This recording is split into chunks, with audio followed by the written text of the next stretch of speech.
Hello, I am here to give an introductory lesson on the Veena.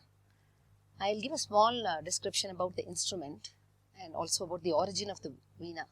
You know, Veena belongs to the category of the stringed plucked instrument. It is named after goddess Saraswati, as we all know, because she is depicted as playing the Veena. The Veena is mainly used, the Saraswati Veena, as we now call it, is mainly used in playing South Indian Carnatic classical music and is a member of the lute family. There are several variations to the Veena, like the Rudra Veena and the Chitra Veena and whatnot. They are all used in other forms of music, but the Carnatic classical music, we use the Saraswati Veena, as it is now known as. The Saraswati Veena has a recorded history of, it dates back to 1500 BC. So it has since evolved and been modified in so many ways.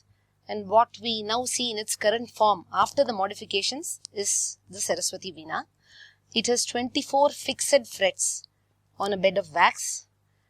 And this mainly evolved in Tanjore district, because Tanjore is very famous for the jackfruit wood. And they used to get very seasoned Tanjore jackfruit wood, with which they made the main resonator for the Veena. Although there are other states in South India that make the Veena, the Veena that is made by the makers from Tanjore is the most sophisticated and very it's very pricey, and it has also been recently given the geographical tag that Tanjore refers to the Veena. And I'll also give a small description. And I know that all of you know that Veena brings out both the raga, the melody. It can also bring out the thala, the rhythm. In addition to these two dimensions, there is also another dimension to it, which is the lyric, which most of us don't realize.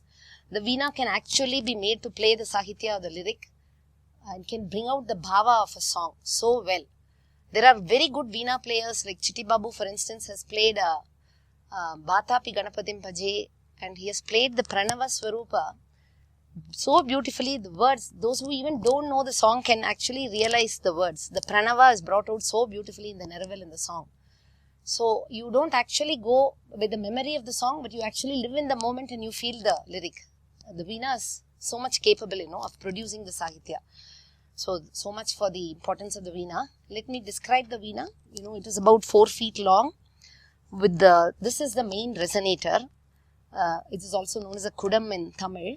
It's a main resonator which is made of jackfruit wood, very seasoned jackfruit wood, because it is the seasoning that helps the small fine grains to absorb the music, and all the resonance when you actually pluck the strings is built up inside, and it produces very good sound. And this small gourd or the kudam on the left hand side is used as a supportive thing, and it is used to for the player to keep on his left thigh. And the left hand is actually brought below the stem or the dandi, and then the hand is brought over the frets in a curved fashion, so that it is conducive for keeping the fingers on the frets. And the right hand, the palm of the right hand is placed on the edge of the top plank, which is also made of seasoned jackfruit wood. And the two fingers, the index and the middle fingers, are used to pluck on the strings on the right hand. The left hand, the two fingers used are the index and the middle again. Rarely people also use the ring finger to produce more effects. And there are so many modern innovations or modifications to the modern Veena, in that they use amplifiers for bringing out more amplification. There are sound holes like in the guitar to produce more sound, and also the pegs. The wooden pegs that are used to tune the Veena are replaced with guitar keys or the machine heads to make tuning easier. Actually, the main resonator is the one that produces the sound, and also the very important part is played by this bridge that is kept on the plank. The top plate of the bridge decides the tonal quality of the Veena, so one should be very careful while selecting this bridge. And then, I'll come to the strings. There are 4 main strings that pass over this main bridge. And the 4 strings, these are the playing strings.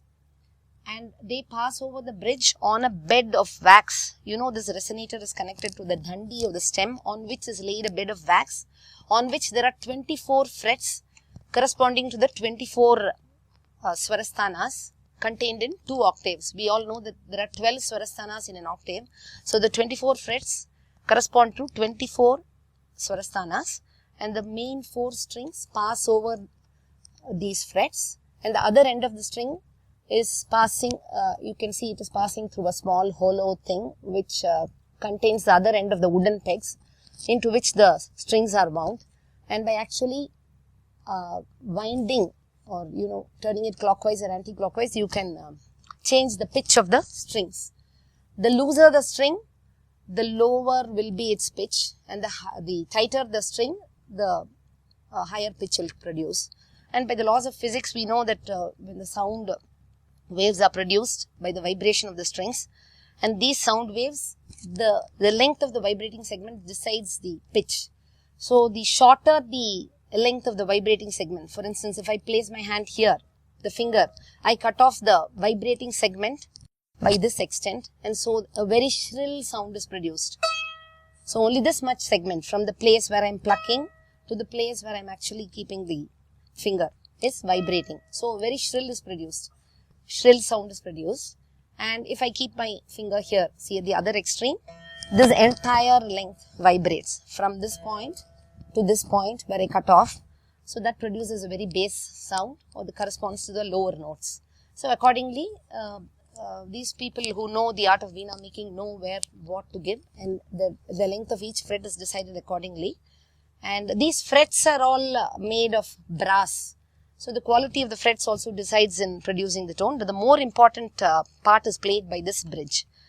And there is, in addition to the 4 main strings, you can also see 3 small accessory strings which are thinner, and they are called as the drone strings or the thala strings.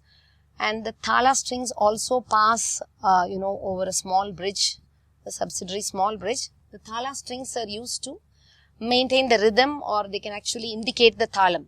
You are supposed to play, actually I'll come to it in the plucking part. The thala strings are played by the little finger, whereas the main strings are played by the index and the middle finger. The thala strings are strung upwards, they strum upwards, while the main string is played downwards, and they are supposed to happen simultaneously. The thala is played whenever the beat comes in the thala. The thala strings are played whenever a beat comes, at the beginning of a lagu or at the beginning of a dhritam. I will actually explain it when I get on to the Sarali Varshai. So, this is how it is played.